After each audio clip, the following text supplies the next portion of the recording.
Di para sahabat itu, kaum muslimin, yang terbayang bagi mereka itu adalah infak, yang terbayang bagi mereka adalah sebuah kebahagiaan, keselamatan di akhirat yang kekal dan abadi di sisi Allah tabaraka wa taala. Semua kita boleh klaim sekarang, kamu cinta Nabi, cinta Ustaz. Cinta Nabi, cinta Ustaz. Termasuk saya, cinta Nabi, cinta. Kapan tahunya? Besok di akhirat. Maka apa kata Nabi sallallahu alaihi wasallam? Amalur rajuli biyadih. Penghasilan yang terbaik adalah pekerjaan yang dilakukan oleh seseorang dengan tangannya sendiri. Wa kullu bai'in mabrur, dan setiap jual beli yang mabrur. Ini aktivitas ini membantu saya di akhirat atau akan menyulitkan saya di akhirat? Kalau seandainya perbuatan itu ternyata akan menyulitkan kita di akhirat kelak, tinggalkan perbuatan itu.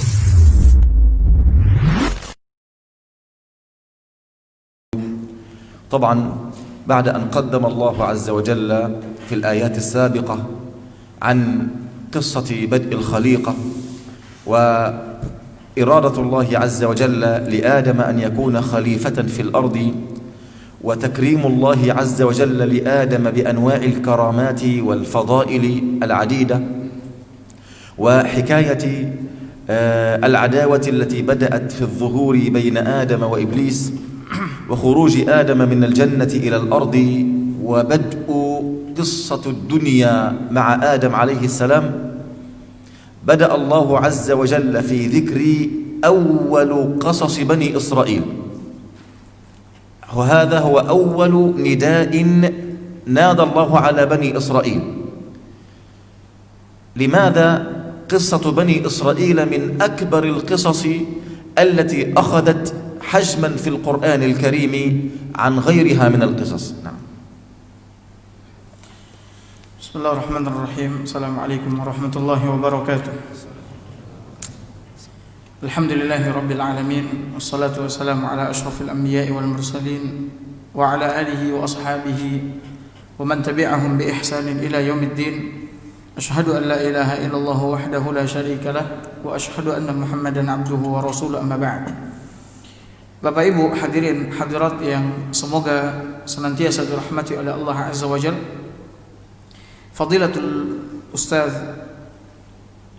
Syekh Abdul Hasan Ali Jadullah al-Misri hafizahullah ta'ala wa ra'ah membuka kajian kita malam ini dengan memuji Allah Subhanahu wa ta'ala, kemudian salawat dan salam buat Nabi kita yang mulia, Nabi besar Muhammad sallallahu alaihi wasallam.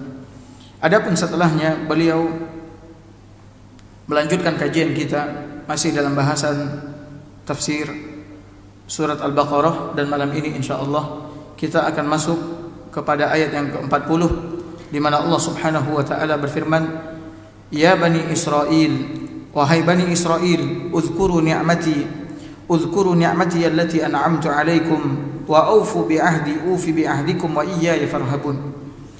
Wahai bani Israil, kata Allah Azza wa Jalla, ingatlah nikmatku yang telah aku berikan kepadamu, dan penuhilah janjimu kepadaku, niscaya aku penuhi janjiku kepadamu, dan takutlah kepadaku saja, dan takutlah kalian kepadaku saja, kata Allah Azza wa Jalla.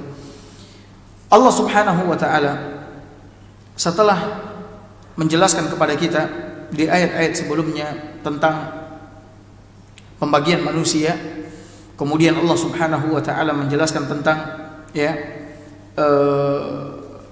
kisah Adam alaihi salam, bagaimana Allah Subhanahu wa taala menjadikan Adam alaihi salam sebagai khalifah di permukaan bumi, lalu nikmat dan karunia keutamaan yang Allah berikan kepada Adam alaihi salam, kemudian kisah cerita bagaimana iblis tidak mau sujud kepada Adam alaihi salam sehingga dia dikutuk oleh Allah Subhanahu wa taala. Lalu kisah bagaimana iblis juga menggelincirkan Adam dan istrinya dari surga sehingga mereka melakukan kesalahan, lalu Allah Subhanahu wa taala menghukum mereka sehingga mereka jatuh ke permukaan bumi.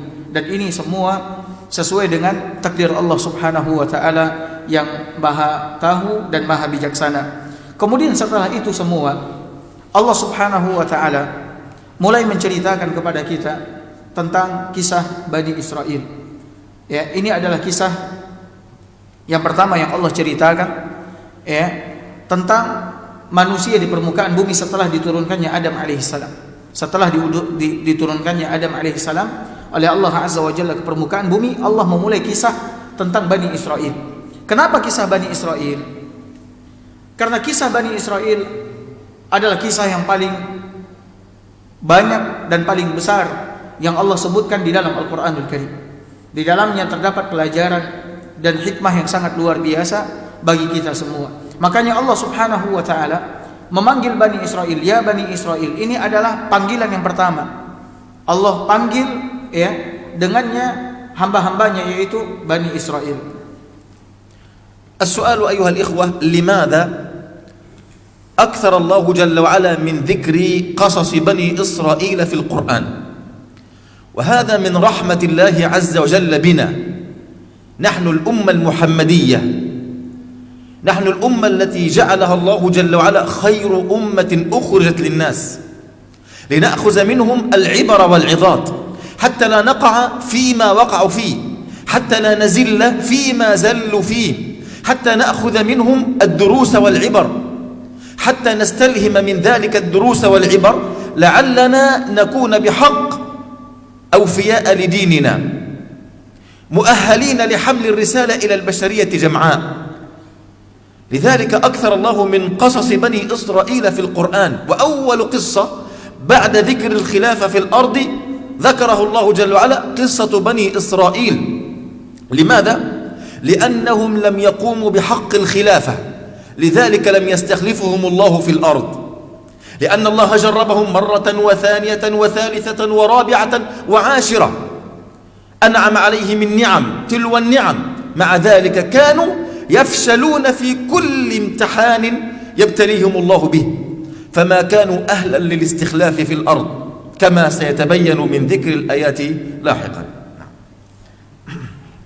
Kenapa Allah Subhanahu wa taala ya banyak menyebutkan kisah Bani Israel di dalam Al-Qur'an, menceritakan tentang Bani Israel di dalam Al-Qur'an? Ini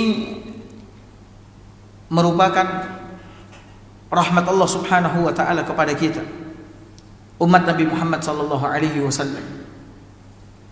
Ya, umat yang terbaik yang dikeluarkan oleh manusia, yang dikeluarkan oleh Allah Azza wa Jalla untuk seluruh manusia. Allah Subhanahu wa taala banyak menceritakan tentang kisah Bani Israel agar umat ini banyak mengambil pelajaran, faedah dari kejadian-kejadian yang dialami oleh Bani Israel, dari tingkah laku mereka, perbuatan mereka, dan seterusnya, agar umat ini benar-benar menjadi khairu ummah, sebaik-baik umat yang Allah keluarkan untuk seluruh manusia, sehingga mereka pantas mendapatkan gelar khairu ummah, sebaik-baik umat, dan agar mereka benar-benar siap untuk memikul risalah yang diembankan oleh Allah Subhanahu wa taala kepada mereka untuk disampaikan kepada seluruh umat manusia. Ya, untuk disampaikan kepada seluruh umat manusia dengan mengambil pelajaran dari kisah Bani Israel. Ya, dengan mengambil pelajaran dari kisah Bani Israel. Allah Subhanahu wa taala menceritakan tentang kisah Bani Israel setelah Allah Subhanahu wa taala menjadikan Adam alaihi salam sebagai khalifah di permukaan bumi. Ya, setelah Allah Azza wa Jalla menjadikan Adam sebagai khalifah di permukaan bumi, Allah mulai kisah Bani Israel. Kenapa? Karena Bani Israel tidak melakukan apa-apa yang diperintahkan oleh Allah Subhanahu wa taala kepada mereka, sehingga Allah Subhanahu wa taala memberikan kekhilafahan kepada mereka. Mereka tidak memikul syariat yang Allah turunkan kepada mereka. Mereka tidak memenuhi janji mereka kepada Allah Azza wa Jalla, sehingga mereka tidak dijadikan oleh Allah Subhanahu wa taala sebagai khalifah di permukaan bumi ini, sebagai umat yang berkuasa. Maka oleh karena itu, ya, ketika mereka meninggalkan apa-apa yang diperintahkan oleh Allah Azza wa Jalla dan tidak memenuhi janji mereka kepada Allah Azza wa Jalla, Allah tidak memberikan kekhilafahan kepada mereka, sehingga mereka menjadi umat yang rendah, umat yang lemah, umat yang hina. Makanya oleh karena itu Allah Subhanahu wa taala banyak menyebutkan kisah Bani Israel di dalam Al-Quran agar umat Nabi Muhammad SAW banyak mengambil pelajaran dari mereka sehingga mereka menjadi khairu ummah. قول الله عز وجل يا بني إسرائيل من هو إسرائيل ومن هم بنو إسرائيل إسرائيل معناه عبد الله أو المهاجر إلى الله أو صفوة خلق الله أو المجاهد في سبيل الله وكل هذه صفات لاسم نبي الله يعقوب عليه السلام ابن نبي الله إسحاق ابن نبي الله وخليل الله إبراهيم عليه وعلى نبينا الصلاة والسلام فاسمه يعقوب لكن صفته وكنيته إسرائيل فإسرائيل هي صفة أو الاسم الآخر لنبي الله يعقوب عليه السلام إسرائيل معناها عبد الله أو المهاجر إلى الله أو المجاهد في سبيل الله أو صفوة خلق الله هذه هي معاني كلمة إسرائيل فمن هم بنو إسرائيل Taib. Allah mengatakan ya Bani Israel, wahai Bani Israel. Siapa Israel? Dan siapa Bani Israel? Kata Israel berarti Abdullah, hamba Allah Subhanahu wa taala. Kata Israel artinya adalah hamba Allah. Kemudian al-muhajiru ilallah, orang yang berhijrah menuju Allah Subhanahu wa taala. Kemudian safwatu khalqillah, makhluk pilihan Allah Subhanahu wa taala. Kemudian al-mujahidu fi sabilillah, orang yang berjihad di jalan Allah Azza wa Jalla. Inilah makna dari kata Israel. Ya, inilah makna dari kata Israel. Yang memiliki sifat yang disebutkan dari makna kata Israel adalah Ya'qub alaihi salam. Ya'qub alaihi salam. Jadi Israel ya, yang memiliki nama Israel adalah Ya'qub alaihi salam. Anak dari Nabiullah Ishaq, anak dari Nabiullah Ibrahim. Jadi Israel adalah hamba Allah, muhajir ilallah, makhluk pilihan Allah yang berjihad di jalan Allah, dan semua sifat ini ada pada diri Ya'qub alaihi salam. Nah, sekarang siapa Bani Israel?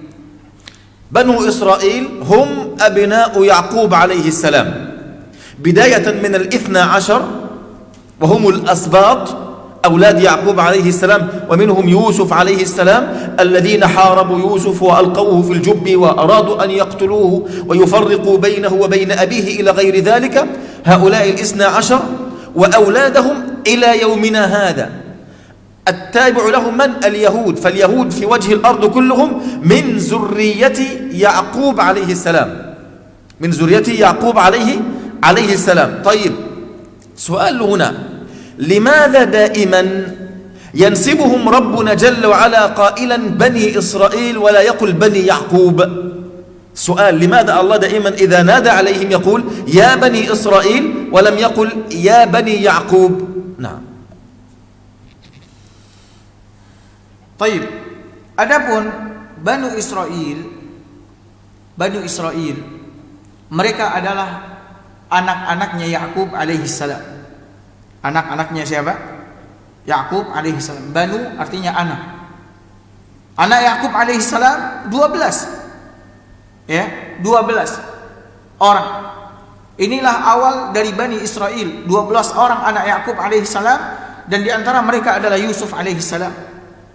Ya, yang dimusuhi oleh saudaranya, kemudian dimasukkan ke dalam sumur, ya, kemudian Yusuf mulai mengalami ya perjalanan yang panjang setelah dia dibuang oleh saudaranya, ya, Yusuf alaihissalam di antaranya. Maka yang mengikuti mereka anak dari Ya'qub alaihissalam yang 12 ini adalah orang-orang Yahudi. Orang-orang Yahudi adalah tabi'un lahum, mengikuti seluruh dari keturunan 12 orang dari anak Ya'qub alaihi salam. Orang-orang Yahudi, mereka ini adalah anak cucu keturunan dari anak-anak Ya'qub alaihi salam yang 12 orang. Kemudian kenapa Allah Subhanahu wa taala menisbatkan untuk mereka Bani Israel, tidak menisbatkan kepada Ya'qub alaihi salam? Kenapa penyandarannya kepada Israel, tidak kepada Ya'qub alaihi salam.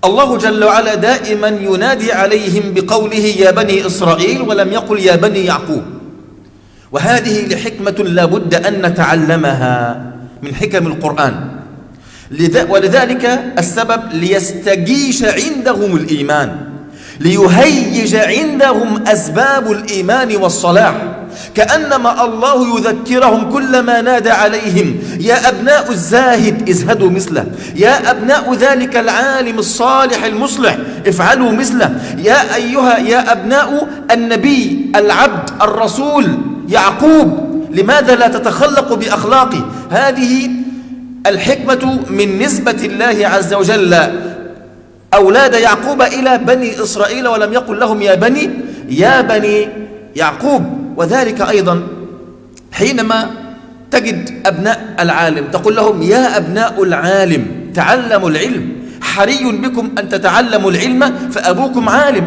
أو يا أبناء الشجاع تشجعوا واشتدوا لكي تجاهدوا في سبيل الله كأبيكم. هذا ليهيج عند الأبناء ما عند الأب من صفات عليا ليتخلقوا بها ويتحلوا بها، والله أعلم. Allah subhanahu wa ta'ala selalu dan senantiasa ketika memanggil anak cucu keturunan Ya'qub alaihi salam dengan panggilan ya Bani Israel, tidak dengan panggilan ya Bani Ya'qub. Ini karena hikmah yang sangat luar biasa. Ya, ketika Allah subhanahu wa ta'ala memanggil mereka dengan ya Bani Israel, ya, yang makna kata Israel seperti yang tadi telah kita jelaskan di awal adalah hamba Allah, ya, orang yang berhijrah ke jalan Allah azza wajal, makhluk pilihan Allah azza wajal, orang yang berjihad di jalan Allah azza wajal.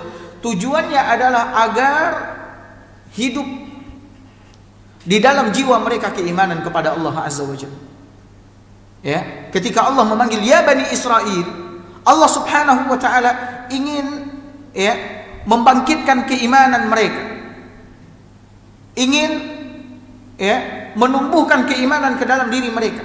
Ketika mereka dipanggil dengan ya Bani Israel, agar mereka tahu bahwasannya mereka itu adalah anak dari orang yang memiliki sifat yang mulia ini, sehingga aib dan tercela bagi mereka ketika mereka adalah anak-anak dari putra yang memiliki sifat yang disebutkan, yaitu dari kandungan kata Israel, sementara mereka jauh dari sifat tersebut, aib dan tercela. Makanya Allah subhanahu wa ta'ala terus memanggil mereka dengan panggilan apa? Ya Bani Israel, agar keimanan tumbuh di dalam diri mereka, agar mereka mencontoh akhlak sifat yang dimiliki oleh ayah mereka Ya'qub alaihi salam. Sama seperti ketika kita memanggil anak dari para ulama, kita mengatakan ya abna'al ulama, ya abna'al alim, wahai anak-anaknya Ustadz fulan, ulama fulan, belajarlah, tuntutlah ilmu. Ayahmu adalah seorang alim besar, maka aib dan tercela ketika engkau putra dari seorang alim besar sementara engkau tidak belajar. Ya, ini tujuannya untuk mencambuk, ya, untuk mencambuk mereka agar menghiasi diri mereka mengikuti akhlak yang mulia yang dimiliki oleh ayah mereka. Atau kita mengatakan ya abna as-suja', wahai anak seorang pahlawan mujahid di jalan Allah azza wajalla, ayo berperang di jalan Allah azza wajalla. Maka ini akan membangkitkan keimanan dan semangat untuk beribadah kepada Allah subhanahu wa ta'ala. Maka kita panggil dia dengan panggilan anak dari sifat-sifat yang dimiliki oleh ayahnya. Wallahu ta'ala alam bissawab. Qauluhu azza wa jalla ya bani Israil اذكروا نعمتي. اذكروا، الذكر يكون بالقلب اعترافا وباللسان ذكرا وثناء شكرا لله وحمدا لله على النعم، وبالجوارح عملا وامتثالا لأمر الله عز وجل. هذا هو الذكر. اذكروا نعمة الله، يعني ليس مجرد قول اللسان فقط، بل اعتراف بالقلب وقول باللسان وعمل بالجوارح، أي استخدام النعم في مرضاة المنعم سبحانه وتعالى، في مرضاة الله تبارك وتعالى، وعدم استخدامها في معصية الله رب العالمين. هذا معنى اذكروا. Allah Subhanahu wa taala mengatakan, wahai Bani Israel, uzkuru ni'mati allati an'amtu 'alaikum. Ingatlah nikmatku yang telah aku berikan kepada kalian. Kata uzkuru, az-zikr, ya, kata uzkuru, az-zikr maknanya adalah mengingat dengan hati. Mengingat dengan hati, mengakui segala nikmat Allah Subhanahu wa taala. Ini makna az-zikr, yaitu mengakui dengan hati kita bahwasannya tidak ada satupun yang kita peroleh di dalam hidup ini kecuali itu adalah nikmat yang datang dari siapa? Dari Allah Azza wa Jalla. Dan berucap dengan lisan, yaitu dengan memuji dan menyanjung Allah Subhanahu wa taala yang telah mencurahkan, memberikan nikmat yang begitu banyak kepada kita, serta beramal dengan anggota badan, yaitu mempergunakan nikmat-nikmat yang Allah berikan kepada kita di jalan-jalan yang diridhai oleh Allah Subhanahu wa taala. Jadi zikir bukan hanya sekedar dengan lisan memuji Allah Subhanahu wa taala dengan lisan, akan tetapi zikir meliputi tiga hal ini, ya, mengakui bahwasanya semua nikmat ini datang dari Allah Azza wa Jalla, milik Allah Subhanahu wa taala, kemudian menyanjung Allah Subhanahu wa taala, memujinya dengan lisan kita, serta kita beramal dengan anggota badan kita, di mana kita mempergunakan nikmat-nikmat tersebut di jalan yang diridhai oleh Allah dan tidak mempergunakannya di jalan-jalan yang dimurkai oleh Allah Subhanahu wa taala. وهذه قاعدة في شكر نعم الله عز وجل لنا جميعا. هذه من قواعد القرآن. لا بد من ذكر النعم، لا بد من شكر نعمة الله عز وجل. كيف نشكرها؟ نشكرها بالقلب اعترافا، وباللسان ذكرا وثناء وشكرا لله جل وعلا، وبالجوارح باستخدامها في طاعة الله وعدم استخدامها في معصية الله. تلك قاعدة اكتبوها واحفظوها واعملوا بما فيها، تجدون المزيد من الله جل وعلا. لئن شكرتم لأزيدنكم. Itulah kaidah di dalam mensyukuri nikmat Allah Subhanahu wa taala. Ya, Syekh mengatakan itulah kaidah di dalam mensyukuri nikmat Allah Azza wa Jalla, yaitu kita mensyukuri nikmat Allah Subhanahu wa taala, pertama mensyukurinya dengan hati kita. Maksud dengan hati yaitu mengakui semua nikmat yang Allah berikan kepada kita dan meyakini itu semua datang dari Allah Azza wa Jalla. Kemudian dengan lisan, ya, dengan lisan kita ucapkan ini adalah karunia dari Allah Subhanahu wa taala, lalu kita memuji Allah Subhanahu wa taala, menyanjungnya. Lalu dengan anggota badan, yaitu kita beramal, berbuat, melakukan ketaatan kepada Allah yang telah memberikan nikmat kepada kita. Kita pergunakan nikmat tersebut dalam rangka beribadah kepada Allah Subhanahu wa taala. Inilah kaidah di dalam mensyukuri nikmat Allah Azza wa Jalla. Jadi mensyukuri nikmat Allah bukan hanya sekedar di lisan, yaitu dengan memuji Allah Subhanahu wa taala, akan tetapi meliputi hati, lisan dan amalan anggota badan. Maka oleh karena itu Syekh mengatakan catat, tulis dan hafalkan, serta kemudian amalkan, aplikasikan di dalam kehidupan kita, maka insyaallah taala engkau akan menemukan tambahan nikmat dari Allah Azza wa Jalla, karena Allah Subhanahu wa taala telah berfirman, la in syakartum la azidannakum, apabila kalian bersyukur maka aku akan menambahkan nikmatku atas kalian. قوله تعالى اذكروا نعمتي. النعمة هنا مفرد مضاف، والمفرد المضاف يفيد العموم والشمول، أي ليس نعمة واحدة بل جميع نعم الله عز وجل عليهم. اذكروا جميع النعم عليكم، فالنعمة اسم مفرد مضاف إلى ياء المتكلم تفيد العموم والشمول، أي جميع نعم اذكروها واشكروا الله عز وجل على هذه النعم. Kemudian firman Allah Subhanahu wa taala, "Uzkuru ni'mati allati uzkuru ni'matiya." Ya, ingatlah nikmatku. Kata ni'matiya, ni'mah ini adalah kata tunggal yang menunjukkan satu. Kemudian ya ni'matiya, ya di sini adalah yaul mutakallim, ya orang yang berbicara. Maka kata ni'mati dan ya ini adalah dua kata yang saling bersandar, dua kata yang saling bersandar. Ketika ada mufrad ya bersandar kepada ya'ul mutakallim bersandar kepada mufrad, maka ini memfaedahkan syumul wal umum, yaitu umum dan syumul, keseluruhan nikmat, bukan satu nikmat. Walaupun di sini Allah menggunakan kata satu nikmat, akan tetapi ketika Allah Subhanahu wa taala menyandarkan ya'ul mutakallim pada kata ni'mah, maka ini memfaedahkan seluruh nikmat yang telah aku berikan kepadamu. Seluruh nikmat yang telah aku berikan kepadamu, maka ingatlah oleh kalian dengan baik. السؤال ما هي تلك النعم التي أنعمها الله على بني إسرائيل؟ كثيرة جدا، منذ مجيئهم إلى مصر بدعوة من نبي الله وعزيز مصر يوسف عليه السلام، لما دعاهم وقال ادخلوا مصر إن شاء الله آمنين، فدخلوا مصر آمنين معززين ومكرمين مكانة عالية، ولكنهم تعاملوا مع أهل مصر أنهم أولاد أنبياء لا يتزوج منهم أحد ولا يتزوجونهم من أحد من أهل مصر الأقباط، فنشأت بين بني إسرائيل وأهل مصر عداوة وبغضاء بسبب حقدهم على أهل مصر وحقد أهل مصر عليهم. فبعد مضي السنوات الكثيرة وموت الآباء وأتت الذريات بعد سنوات طويلة من موت يوسف عليه السلام، جاء فرعون أسامهم سوء العذاب، ذبح الأبناء والرجال واستحيا النساء، يعني ترك النساء ليعملن خدما عند أهل مصر، وذبح الرجال وقتلهم وذبح الأطفال والعياذ بالله، سامهم سوء العذاب. فأنعم الله عليهم بأن خرجوا لما آمنوا، قد كانوا كافرين في هذا الوقت، فآمنوا بموسى عليه السلام، فخرجوا من أرض مصر هاربين من فرعون،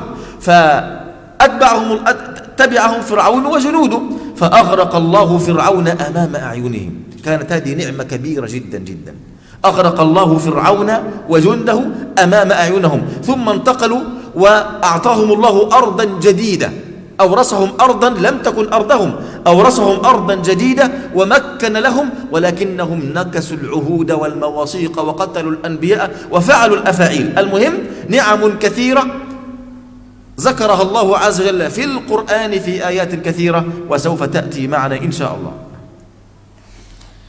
Pertanyaannya, nikmat-nikmat apa yang Allah berikan kepada Bani Israel sehingga Allah Subhanahu wa taala memerintahkan mereka untuk mengingat nikmat tersebut? Maka jawabannya, nikmat yang sangat banyak sekali. Ya, nikmat yang sangat banyak sekali yang telah Allah berikan kepada Bani Israel. Mulai dari pertama kali mereka datang dan masuk ke negeri Mesir. Ya. Mulai dari pertama kali mereka masuk ke negeri Mesir. Ya. Ketika Yusuf alaihissalam menjadi salah seorang menteri di negeri Mesir tersebut. Ya. Yusuf merintahkan mereka untuk masuk ke negeri Mesir. Ya. Masuklah kalian ke negeri Mesir ini dalam keadaan aman, dan kalian akan mendapatkan keselamatan. Kalian akan mendapatkan kehidupan yang baik. Maka mereka pun masuk ke negeri Mesir. Ya. Kemudian terjadilah apa yang terjadi antara Bani Israel dengan penduduk Mesir. Ya. Terjadi permusuhan, kemudian sikap saling hasud, ya, iri dengki dan lain sebagainya. Terjadi permusuhan sehingga mereka pun hidup dalam keadaan seperti itu. Ya, bermusuhan, saling hasud, dengki. Akan tetapi karena mereka memiliki pendahulu orang-orang yang besar seperti Yusuf alaihissalam, maka mereka dalam keadaan aman di situ. Sekalipun orang Mesir memusuhi mereka, penduduk Mesir memusuhi mereka, tidak menginginkan mereka. Kan tapi ketika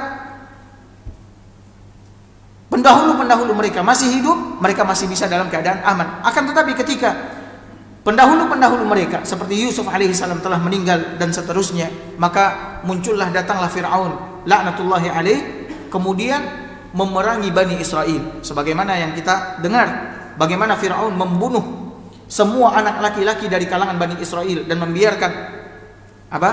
membiarkan kaum wanitanya hidup, sementara anak laki-lakinya dibunuh, ya, dibantai oleh Firaun dan kemudian dijajah, dijadikan sebagai budak dan seterusnya. Dan ketika itu Bani Israel dalam keadaan kafir. Dalam keadaan kafir, ya, jauh dari Allah Subhanahu wa taala, jauh dari mengimani Allah Azza wa Jalla. Kemudian Allah Subhanahu wa taala mengutus Musa alaihi salam. Allah mengutus Musa alaihi salam kepada mereka. Ya, lalu mereka mengikuti Musa alaihi salam, beriman kepada Allah Azza wa Jalla, beriman dengan apa yang dibawa oleh Musa. Allah Subhanahu wa taala menyelamatkan mereka. Seperti dalam kisah bagaimana Bani Israel dikejar oleh Firaun bersama bala tentaranya, kemudian ketika sampai di Laut Merah, Allah Subhanahu wa taala menyelamatkan Musa dan Bani Israel sampai di seberang, kemudian menenggelamkan dan menghancurkan Firaun dan bala tentaranya. Ya. Kemudian setelah itu Allah Subhanahu wa taala memberikan kepada mereka negeri, ya, yang Allah pilihkan untuk mereka agar mereka hidup dengan tenang, agar mereka menjadi khilafah. Akan tetapi mereka tidak mengamalkan, tidak melakukan syariat yang Allah turunkan kepada mereka melalui para nabi dan rasul, malah mereka membunuh para nabi dan rasul. Ya, membunuh para nabi dan rasul. Tidak saja mengamalkan syariat yang dibawa oleh para nabi dan rasul yang diutus oleh Allah, bahkan mereka memerangi, membunuhnya. Ya, akan tetapi, ya, Syekh mengatakan yang jelas sangat banyak nikmat yang Allah curahkan, Allah berikan kepada Bani Israel. Insya Allah nanti seiring perjalanan kajian kita dalam tafsir ini akan terang dan jelas bagi kita nikmat-nikmat apa saja yang Allah berikan kepada Bani Israel. هنا نكتة جميلة جدا أيها الإخوة. الله أمر بني إسرائيل أن يذكروا نعم الله عليهم. وعند الكلام على أمة محمد صلى الله عليه وسلم أمرهم أن يذكروا الله مباشرة. فاذكروني أذكركم. فالناس قسمان: إما عبيد للنعم وإما عبيد لرب النعم. مع بني إسرائيل كانوا عبيد للنعم، لم يعبدوا الله إلا لما أعطاهم الله هذا وكذا نعم كثيرة جدا، ثم طلب منهم أن يعبدوه. أما أمة النبي عليه الصلاة والسلام، أمتنا التي نشرف أن ننسب إليها، الله عز وجل أمرهم أن يذكروا الله، قال فاذكروني أذكركم. وهنا لفتة طيبة جدا من القرآن الكريم، أن الناس إما أن يكون عبيد للنعم، يعني كل ما تعطيه يذكرك بخير لا يضرك، إذا لم تعطيه يؤذيك ويغتابك ويمشي بالنميمة بين الناس عليك والعياذ بالله.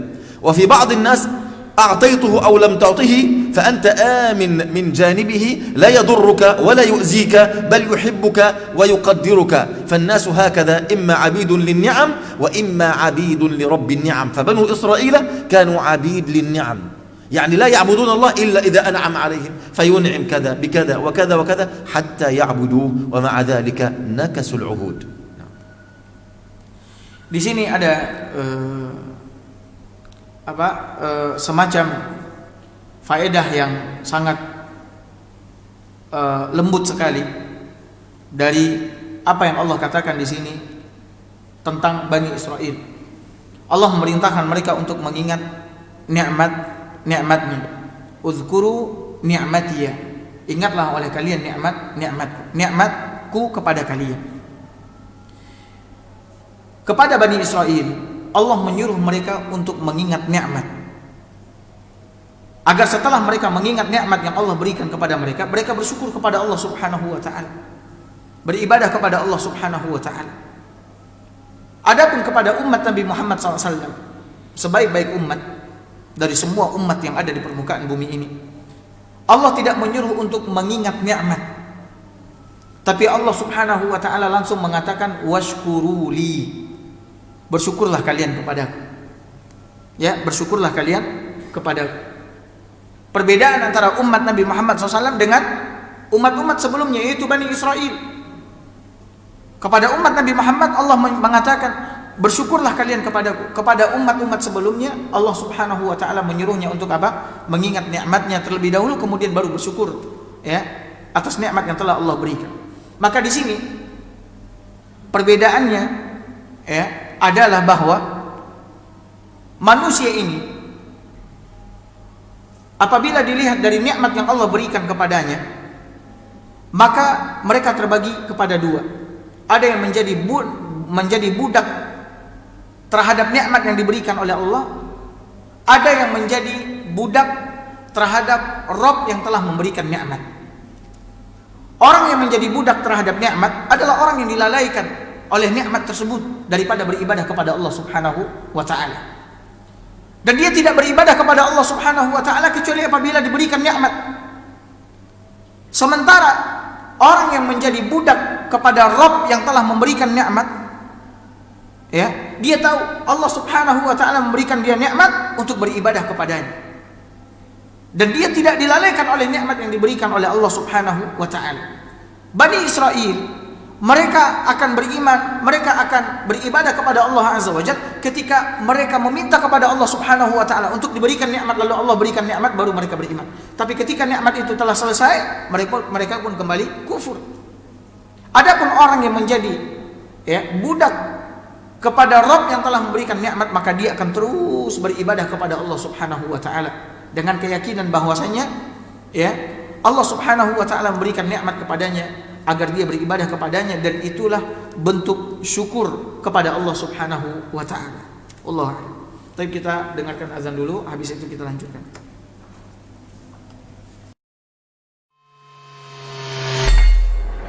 Di para sahabat itu, kaum muslimin, yang terbayang bagi mereka itu adalah infak. Yang terbayang bagi mereka adalah sebuah kebahagiaan, keselamatan di akhirat yang kekal dan abadi di sisi Allah Tabaraka wa taala. Semua kita boleh klaim sekarang. Kamu cinta Nabi? Cinta Ustaz. Cinta Nabi? Cinta Ustaz. Termasuk saya. Cinta Nabi? Cinta. Kapan tahunya? Besok di akhirat. Maka apa kata Nabi sallallahu alaihi wasallam? Amalur rajuli biyadih. Penghasilan yang terbaik adalah pekerjaan yang dilakukan oleh seseorang dengan tangannya sendiri. Wa kullu bai'in mabrur, dan setiap jual beli yang mabrur. Ini aktivitas ini membantu saya di akhirat atau akan menyulitkan saya di akhirat? Kalau seandainya perbuatan itu ternyata akan menyulitkan kita di akhirat kelak, tinggalkan perbuatan itu.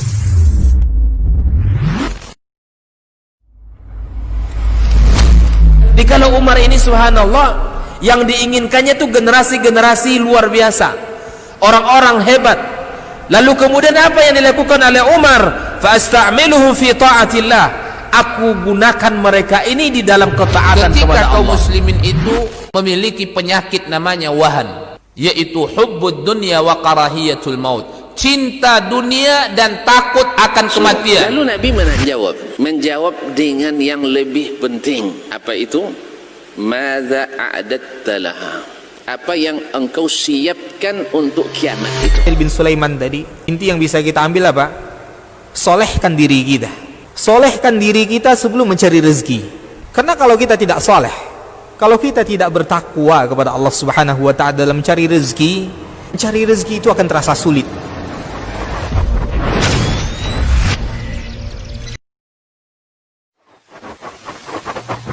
Barometer amal kita soleh tak solehnya di salat kita. Bila salat kita ikhlas dan sesuai dengan sunnah Nabi SAW, maka insya Allah amalan yang lain mengikuti.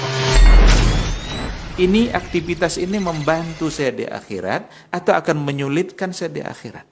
Kalau seandainya perbuatan itu ternyata akan menyulitkan kita di akhirat kelak, tinggalkan perbuatan itu. Anta ni'mal jund. Kamu adalah sebaik-baik prajurit. Coba lihat.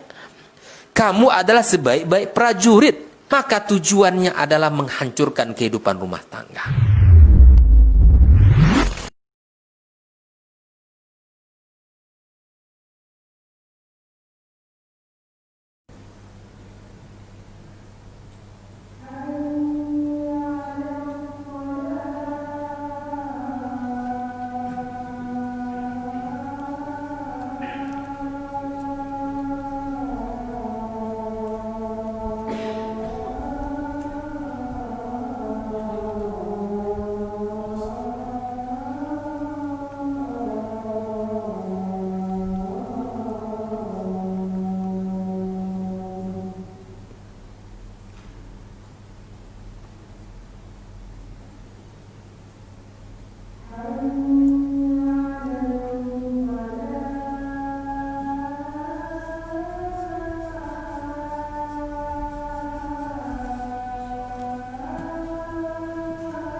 Bismillah walhamdulillah wassalatu wassalamu ala rasulillah sallallahu alaihi wa alihi wasallam. Qala Allah azza wa jalla wa awfu bi'ahdi ufi bi'ahdikum. Al-ahdu huwa al-mithaq. واختلف أهل التفسير في ذلك الميثاق الذي أخذه الله على بني إسرائيل. ما هو الميثاق الذي أخذه الله على بني إسرائيل وأمرهم بالوفاء به، ثم وعدهم بميثاق آخر من عند الله عز وجل إنهم وفوا وفى الله بالعهد. اختلف أهل التفسير وأشهر الأقوال فيها قولين. القول الأول أن الله عز وجل قد أمرهم في كتابهم التوراة والإنجيل، أمرهم الله قد ذكر في كتبهم أنه سيبعث خاتم الأنبياء والمرسلين، وذكر صفاته واسمه واسم المكان الذي سيظهر فيه، وأمرهم وأخذ عليهم العهود والمواثيق إذا خرج نبي آخر الزمان أن يؤمنوا به وينصروه ويعزروه ويؤمنوا برسالته ويجاهدون بين يديه ومن خلفه وعن يمينه وعن شماله. هذا هو القول الأول في ذلك الميثاق الذي أخذه الله على بني إسرائيل. بسم الله والصلاة والسلام على رسول الله وبعد. Allah subhanahu wa ta'ala mengatakan, wa aufu bi'ahdi ufi bi'ahdikum, dan penuhilah oleh kalian janjiku, ya, penuhilah oleh kalian janji kalian kepadaku, maka aku akan penuhi janjiku kepada kalian. Al-ahdu adalah perjanjian, ya, janji yang dibuat oleh Bani Israel kepada Allah subhanahu wa ta'ala, dan Allah subhanahu wa ta'ala telah mengambil perjanjian dari mereka. Ada ikhtilaf, perbedaan pendapat di antara ulama tafsir mengenai perjanjian apa yang Allah minta mereka untuk memenuhinya, sehingga Allah subhanahu wa ta'ala penuhi janjinya kepada mereka sebagai balasan karena mereka telah memenuhi janji mereka kepada Allah subhanahu wa ta'ala. Pendapat yang pertama mengatakan bahwasannya Allah subhanahu wa ta'ala memerintahkan mereka, yaitu Bani Israel, di dalam Taurat dan Injil, ya, di dalam Taurat dan Injil, bahwa Allah akan mengutus seorang nabi, rasul, sebagai penutup para nabi dan rasul. Allah jelaskan kepada mereka di dalam kitab-kitab mereka sifatnya, ya, dan pengutusan nabi tersebut sebagai penutup para nabi. Sehingga Allah subhanahu wa ta'ala meminta mereka untuk beriman kepada nabi tersebut, mengikutinya, membelanya, membantunya di dalam menyampaikan risalah Allah subhanahu wa ta'ala. Ya, ini pendapat yang pertama, yaitu Allah memerintahkan mereka untuk beriman kepada nabi yang diutus oleh Allah azza wa jalla sebagai penutup para nabi dan rasul, dan membantunya, menolongnya semampu mereka. Al-qawl ats-tsani wa huwa qawl jumhur al-mufassirin أن الله عز وجل قد أخذ عليهم الميثاق، وهذا ذكره الله في آيات في سورة المائدة. قال الله عز وجل: ولقد أخذ الله ميثاق بني إسرائيل وبعثنا منهم 12 نقيبا وقال الله إني معكم. الميثاق هو لئن أقمتم الصلاة أولا وآتيتم الزكاة وآمنتم برسلي وعزرتموهم وأقرضتم الله قرضا حسنا. هذه هي المواثيق التي أخذها الله على بني إسرائيل. وأقرضتم الله قرضا حسنا، ما هو وعد الله لهم؟ لأكفرن عنكم سيئاتكم ولأدخلنكم جنات تجري من تحتها الأنهار فمن كفر بعد ذلك منكم فقد ضل سواء السبيل. طيب ما عاقبة من نكس عن الميثاق من لم يوفي بعهد الله عز وجل؟ قال الله فبما نقضهم ميثاقهم لعناهم جزاء من لم يوفي بالميثاق لعناهم أصابهم الله باللعنات لعناهم وجعلنا قلوبهم قاسية. خلي بالك من هذه الآيات، آيات في منتهى الأهمية. وجعلنا قلوبهم قاسية، ما نتيجة ذلك؟ يحرفون الكلمة عن مواضعه. إذا نتيجة القلب القاسي لا يكون فيه حرمة لله ولا لكلام الله ولا لكلام رسله، يحرفون الكلام ويبدلون الأحكام والعياذ بالله، يحرفون الكلمة عن مواضعه ونسوا حظا مما ذكروا به، نسوا آيات الله وأحكام الله والعياذ بالله، ونسوا حظا مما ذكروا به. ولا تزال تطلع على خائنة منهم، يعني لا تزال قلوبهم فيها خيانات والعياذ بالله. لا يزال بنو إسرائيل يصيبون المسلمين وعلى رأسهم رسول الله بالخيانات تلو الخيانات.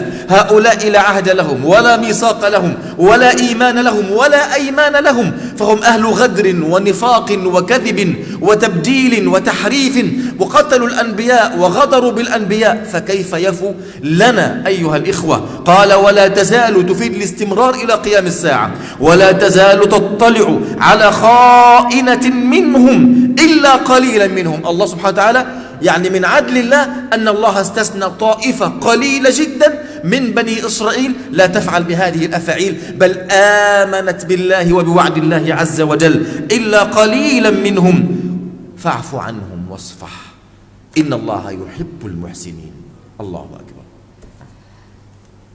Taib, pendapat yang kedua, dan ini adalah pendapat jumhur ulama tafsir, bahwasanya mitsaq, perjanjian yang Allah ambil dari Bani Israel, yang Allah Subhanahu wa taala meminta mereka untuk memenuhinya, sehingga Allah Subhanahu wa taala akan penuhi janjinya kepada mereka, adalah apa yang Allah sampaikan di dalam surat Al-Maidah ayat 12 dan 13. Dalam surat Al-Maidah ayat 12 dan 13, Allah Subhanahu wa taala berfirman, "Wa laqad akhadha Allahu mitsaqa bani Israil wa ba'athna minhum 12 nakiba." Kata Allah Azza wa Jalla, dan sungguh Allah telah mengambil perjanjian dari Bani Israel, dan kami telah mengangkat 12 orang pemimpin di antara mereka.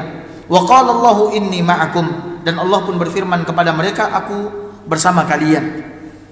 Lalu setelah Allah Subhanahu wa taala menjelaskan bahwasanya dia akan mengambil perjanjian dari Bani Israel, dan Allah mengangkat 12 orang pemimpin di antara mereka, lalu Allah mengatakan aku bersama dengan kalian. Allah mulai menyebutkan perjanjian yang Allah ambil dari mereka.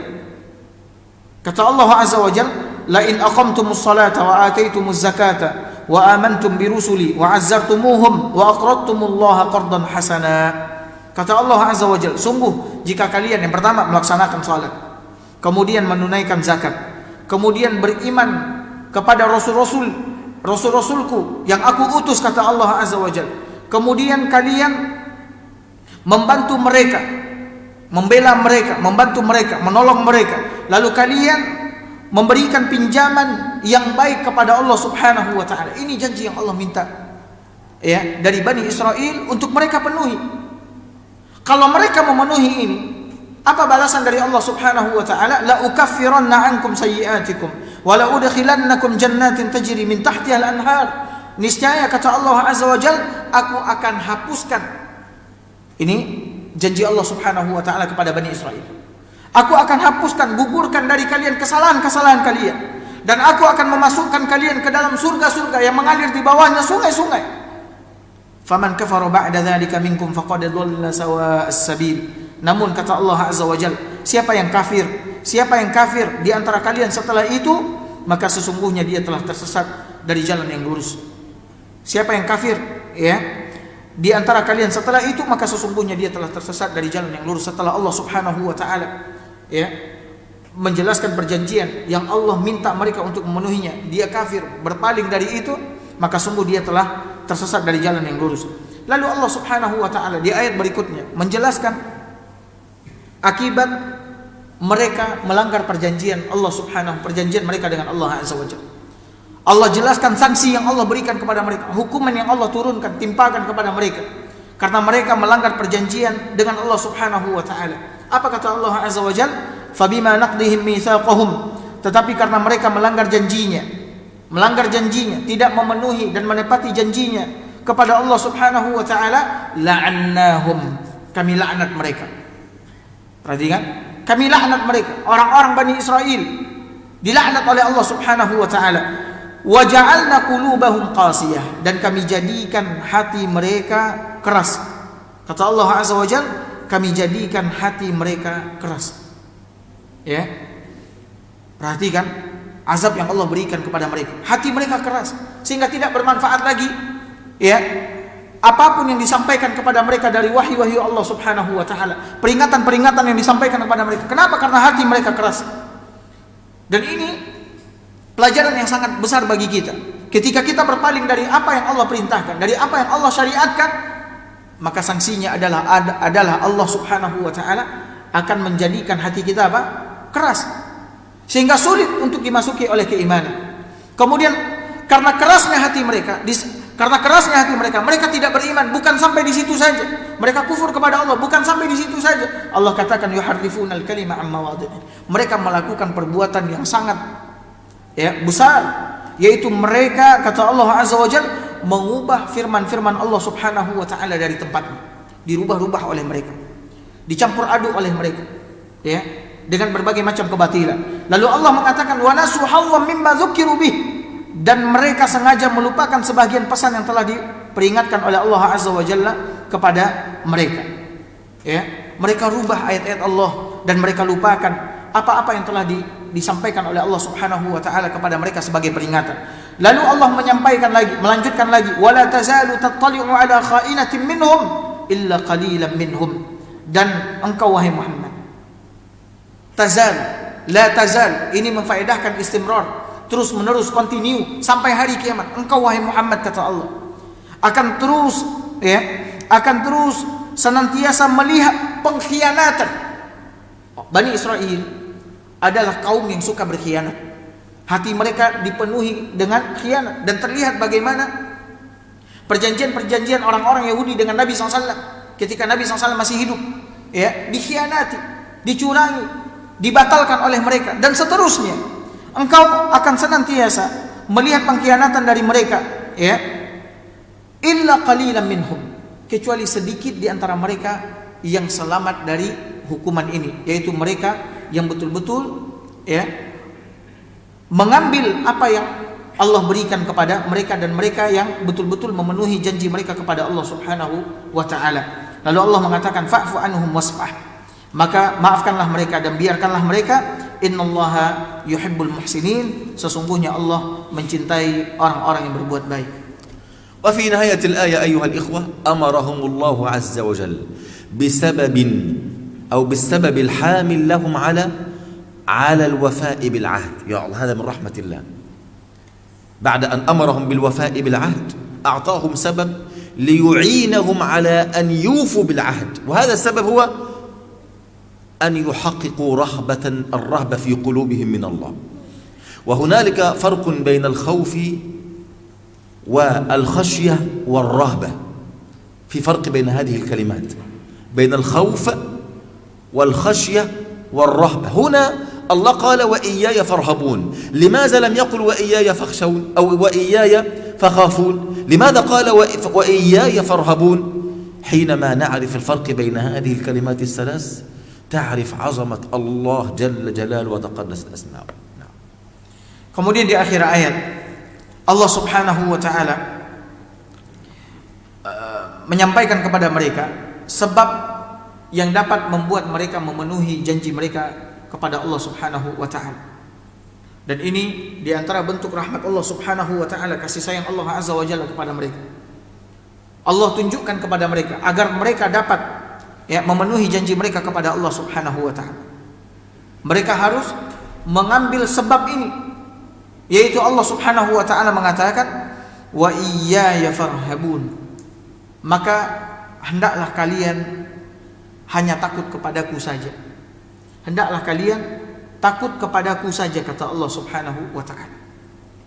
Inilah sebab yang dapat membuat mereka memenuhi janji mereka kepada Allah Azza wa Jalla, sehingga mereka berhak mendapatkan pemenuhan janji dari Allah Subhanahu wa taala kepada mereka. Hendaklah mereka semuanya takut hanya kepada Allah Subhanahu wa taala saja.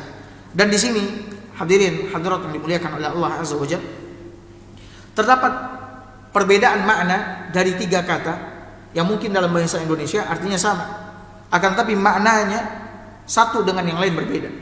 Yaitu kata al-khauf, ini juga berarti takut. Kemudian kata al-khasyah juga berarti takut. Kemudian kata ar-rahbah. Di sini Allah Subhanahu wa taala mengatakan wa iyaya farhabun, maka hendaklah kalian rahab kepadaku, kata Allah. Allah tidak mengatakan dan hendaklah kalian khafuni, takut kepadaku, atau fakhshawni, takut kepadaku, tidak, tapi Allah menggunakan kata rahbah. Ketika kita mengetahui maknanya, kata Syekh, maka ketika itu kita pun akan mengetahui kebesaran dan keagungan Allah Subhanahu wa taala. Ini perbedaan antara bahasa Arab dan bahasa Indonesia. Untuk agar kamu bisa rasa kelezatan Quran, harus belajar bahasa Arab. Wallahi tidak ada jalan lain. Di kata ini saja ada beberapa kata berbedaan, tapi di bahasa Indonesia satu makna saja. Supaya kamu bisa rasa kelezatan lafaz ini, harus faham bahasa Arab. Ini wajib atas kita. Subhanallah. Tayyib. Al-khawfu. Terjem Syekh. Silakan Ustaz. الخوف هو اضطراب في القلب يعقبه حركة في البدن. يعني حينما ترى أسد فيحصل في قلبك اضطراب وخوف، فتجري الجري هذا لأنك خائف، فتجري وتختبئ في مكان ما بعيدا عن الأسد بسبب إيش؟ الخوف. هذا هو الخوف، اضطراب في القلب يعقبه حركة في الجوارح يبتعد بها الخائف عما يخافه. هذا هو الخوف. Pasti susah sekali untuk dia terjemah lafaz ini, karena tidak ada di bahasa Indonesia ini. Betul Syekh? Ya. Tapi saya terjemahkan kalau gitu. Tidak tahu. Baik. Pertama kata al-khauf. Al-khauf artinya adalah kegoncangan di dalam hati, di dalam jiwa. Goncang. Yang kemudian melahirkan pergerakan, perbuatan. Ya, kegoncangan di dalam hati atau jiwa yang kemudian melahirkan apa? Perbuatan. Ya. Seperti apa? Seperti ketika seseorang melihat harimau. Orang kalau lihat harimau jiwanya anteng-anteng aja. Kalau misalkan ada harimau di luar sana, orang jiwanya goncang atau enggak? Hatinya goncang atau enggak? Pasti goncang. Enggak ada orang yang enggak goncang kecuali pawang harimau ya. Kalau dia enggak pawang harimau, dia pasti takut. Hatinya goncang, jiwanya goncang, bergetar. Kemudian ketika itu akan melahirkan perbuatan. Perbuatannya apa? Tetap duduk di situ. Apa perbuatannya? Lari, menjauh dari harimau. Ya, jauh dari harimau, bersembunyi dari harimau dan seterusnya. Ini makna al-khauf. Ini makna rasa takut. Iya. طيب الخشية. الخشية هي الخوف لكن مصحوبا بعلم. الخوف مصحوبا بعلم يعقبه سكينة واطمئنان. يعني بعد أن تخاف من الأسد وتهرب فتدخل في مكان مغلق، أنت لازلت خائف لكن عندك الآن اطمئنان وسكينة، مع أنك لازلت خائف من الأسد لكن يعقبه علم، أي أن الأسد لا يستطيع أن يؤذيك لأنك في مكان آمن، ويعقب ذلك سكينة واطمئنان. لذلك الله عز وجل ذكر الخشية مع العلماء، قال إنما يخشى الله من عباده العلماء. لماذا؟ لأن العالم عنده من العلم ما يجعله يخاف من الله عز وجل، وعنده من العلم الآخر ما يجعله يطمئن إلى رضوان الله وإلى رحمة الله، ويعمل أعمالا لكي يصل إلى هذه المراتب. فالعلم دائما يوصلك إلى مرتبة الخشية، والخشية هي الخوف المصحوب بعلم الذي يوصل صاحبه إلى الاطمئنان والسكينة. Sedangkan kata khasyah adalah rasa takut yang didasari oleh ilmu. Rasa takut yang didasari oleh apa? Ilmu. Yang kemudian memberikan ketenangan, ketentraman. Tadi ketika kita melihat harimau, kita takut, kemudian kita lari.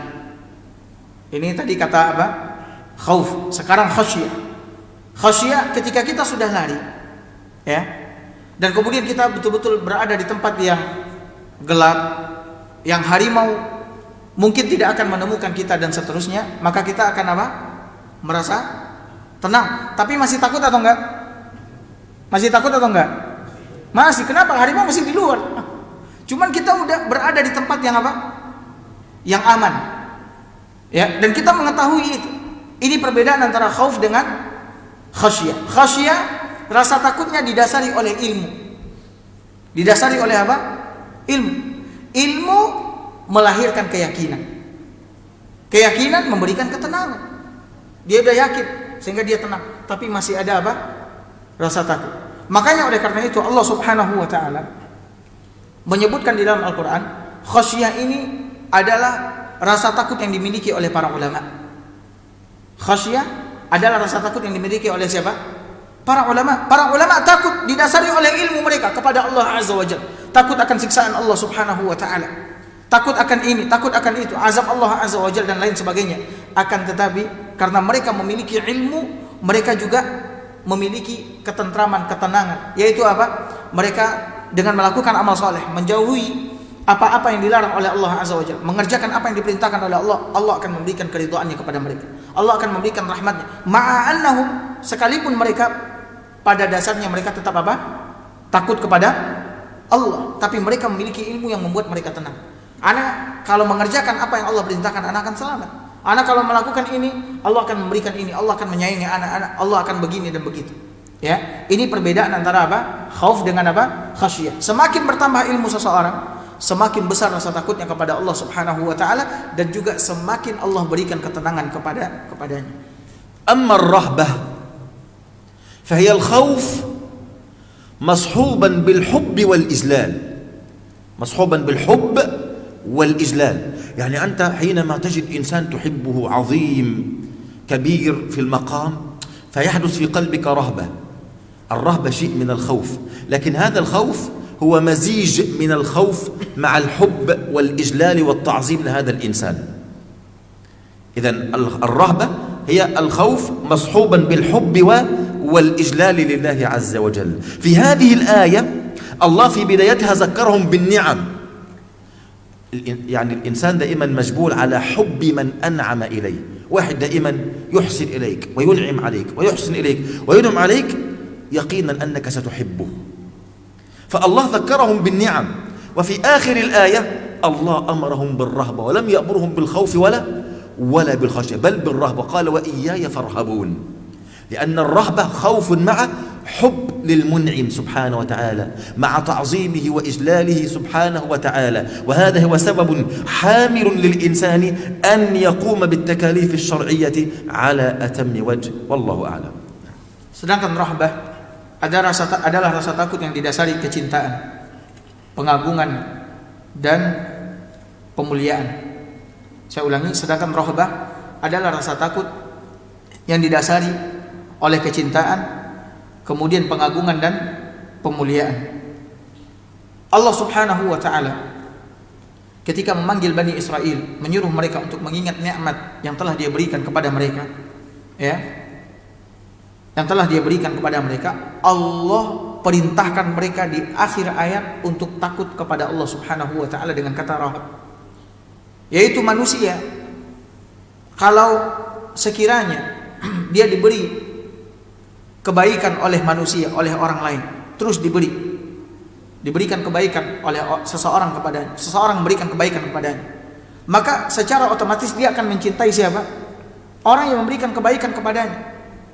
Ya, secara otomatis dia akan mencintai orang yang memberikan apa? Kebaikan kepadanya. Makanya Allah Subhanahu wa taala perintahkan mereka, ingat nikmat yang telah aku berikan kepada kalian. Kemudian takutlah kalian kepadaku dengan dasar kecintaan. Aku yang telah memberikan nikmat kepada kalian. Semua yang kalian peroleh itu dariku. Ya, takutlah kalian kepadaku dengan dasar kecintaan kalian kepadaku. Ya, kemudian pengagungan kalian kepadaku dan pemuliaan kalian untukku. Ya, dan pemuliaan kalian untuk Allah Subhanahu wa taala perintahkan mereka untuk apa? Takut kepada Allah Subhanahu wa taala dengan dasar cinta, pemuliaan dan pengagungan. Maka ini yang dapat membawa mereka untuk dapat memenuhi janji mereka kepada Allah Subhanahu wa taala. لذلك العلماء قالوا أن الخوف لعموم المؤمنين والخشية للعلماء والرهبة للمحبين العارفين الصادقين. Maka oleh karena itu para ulama mengatakan al-khauf itu untuk mayoritas orang-orang yang beriman. Sedangkan khasyah itu untuk para ulama, sementara ar-rahbah itu untuk orang-orang yang mencintai Allah Subhanahu wa taala, yang mengetahui dan mengenal kebesaran dan keagungan Allah Subhanahu wa taala. إذن ختام الآية يتناسب مع ما جاء في الآية من إقامة العبودية لله سبحانه وتعالى، ونحن نعرف أن أركان العبودية هي الخوف والحب والتعظيم، وهذا فيه معنى الرهبة. الرهبة هي مزيج من الخوف مصحوبا بالحب والإجلال والتعظيم، وهذا هو يتناسب مع أمرهم بالعبودية. أوفوا بعهدي اللي هو عبودية الله عز وجل، إقام الصلاة وإيتاء الزكاة والأمر بالمعروف والنهي عن المنكر والإيمان بالرسل والتصدق والزكاة إلى غير ذلك. هذه هي العبودية لله عز وجل، والعبودية أركانها على الخوف والحب والتعظيم. لا يسمى الإنسان عابدا إلا إذا اجتمعت فيه تلك الأركان. كذلك الرهبة هي مزيج من الحب والخوف والتعظيم. وإن شاء الله نكمل في الآية القادمة في الأسبوع القادم إن شاء الله لنا اللقاء والبقاء، إنه ولي ذلك مولاه، وجزاكم الله خيرا والسلام عليكم ورحمة الله. Maka oleh karena itu ayat ini sangat sesuai dengan rukun-rukun ubudiyah kepada Allah Subhanahu wa taala. Ayat ini sangat sesuai dan cocok dengan rukun-rukun ubudiyah kepada Allah Azza wa Jalla, di mana seseorang tidak dikatakan beribadah kepada Allah Subhanahu wa taala kecuali dia memenuhi 3 rukun ubudiyah. Bukan 2 syarat diterimanya amal, tidak, tapi rukun ibadah. Rukun ibadah ada 3. Yang pertama kecintaan, kemudian yang kedua rasa takut, kemudian yang ketiga pengagungan kepada Allah Subhanahu wa taala. Nah, Allah Subhanahu wa taala ketika memerintahkan Bani Israel untuk beribadah kepadanya, disuruh untuk mendirikan salat, menunaikan zakat, mengimani para rasul yang diutus oleh Allah, membantu mereka, memberikan pinjaman kepada Allah dengan pinjaman yang baik. Ini semua adalah ubudiyah, dan ubudiyah mereka ini tidak akan diterima oleh Allah Azza wa Jalla kecuali apabila memenuhi 3 rukunnya: kecintaan, rasa takut, dan pengagungan. Dan itu ada pada kalimat Allah Subhanahu wa taala, wa iyaya farhabun, maka hendaklah hanya kepadaku saja kalian takut.